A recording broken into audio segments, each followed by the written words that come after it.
Welcome to the France 24 Observers. This show is based on our network of observers. They're ordinary people who tell us what's going on where they are and send in photos and videos to document it. We check everything here in Paris and bring the best to you. We begin once again today in Homs. It is Syria's third largest city, but it's known to the world, of course, as the focus of Bashar al-Assad's brutal crackdown on opponents of his regime. Since early February, Assad's forces have been pounding the Baba Amr neighborhood with artillery. Activists say they shoot at anyone who goes in the street. The siege has made communication very difficult. When we call our contacts in the city, the phones just don't work. But one group of activists has managed to smuggle in a satellite internet connection. That's how we got in touch with our observer Khaled Abu Salah. The siege of Homs started at the beginning of February. The military have completely shut it down. All the regular communications have been cut. We have no electricity and no running water. In humanitarian terms, things are terrible. There are shortages of medical supplies, especially in Bab Amr.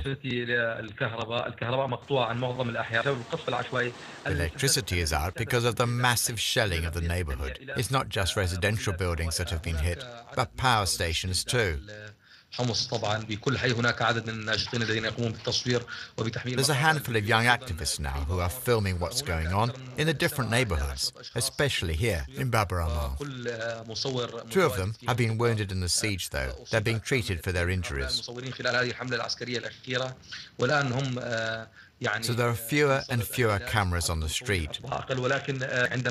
And with the power out, there are fewer people putting the videos online. Instead, they're trying to help the doctors treat the wounded and helping get basic necessities to the people. Now to Senegal, the capital Dakar, and its huge Université Cheikh Anta Diop, named for the famous anthropologist. The university has more than 60,000 students, and for the time being, they're doing nothing. Their professors are on strike. There's also a nationwide election going on, and that hasn't helped things. Here's Medoun Fall, one of the frustrated students. I haven't seen a single class this year. The professors have been very clear. They won't teach any classes until the demands are met. Their main demand is for better pay, but they also want to see their working conditions improved. There are just too many students, 3,000 of us, first years alone. It is very hard to teach us all. If we get to a lecture late, we have to stand at the back or stay behind afterwards to copy our friends' notes. Our housing is terrible too. We're in temporary accommodation. Many students prefer to live at home. I don't know what's going to happen the rest of this year. The first semester is over and people are already talking about a wasted year. There's an election happening right now too. Most of the professors who are on strike are members of political parties. The strike allows them to go out and campaign for their candidates. They've told us that they're going to try to save what's left of the school year, but we don't have much hope. The strike needs to end now. We want to get back to our studies.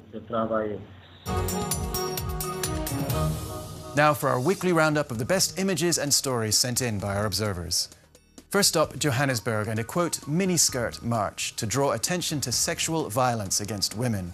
It's a huge problem for young women in South Africa. 4 in 10 women aged 13 to 23 report having been harassed or worse at social events or in the street.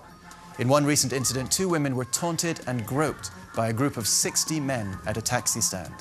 One of the women was wearing a miniskirt, but that, says our observer Troy, is no excuse. In a free South Africa, women should be able to wear what they want.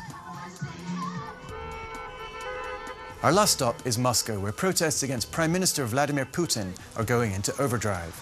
People who don't like the idea of Putin becoming president for a second time have had a hard time getting permits to hold rallies. So they've decided to demonstrate in their cars, honking their horns and displaying white ribbons and balloons, symbols of the opposition. Our observer Pavel says the police don't intervene, meaning it's an easy way for first-timers to join the protests. That's it for this week, but you can continue to follow our observers online. Check out our website for their latest reports, our Facebook and Twitter pages, and our iPhone app. See you next time, here or online.